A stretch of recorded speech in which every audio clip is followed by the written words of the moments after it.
Dito lang.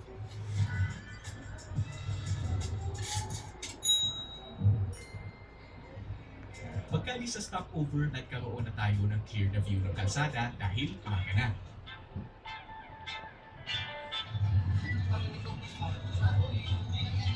And ito was even this point nang mapansin ko na mataas pala ang elevation nitong Mabinay.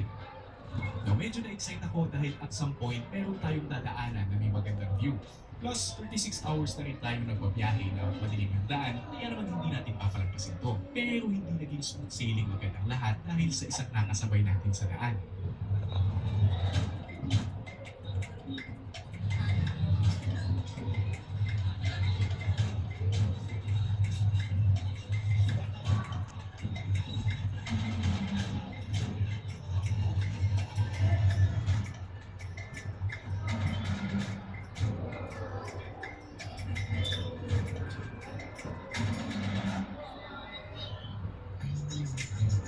Marami tayong na-encounter habang nasa kabaan itong Kamangkalan Valles Road. Mga maliliit na sasakyan, livestock, at pati na rin itong truck na tumulo na sa harapan natin.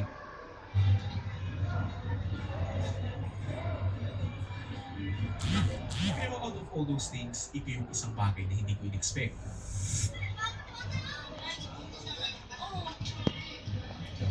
Now, habang inaantong ako dahil sa kinain sa stopover, tsaka naman natin sinimulang baybayin ang mabundok na bahagi nitong Kamangkalan Valles Road. Pigilan ko nang makatulog at this point.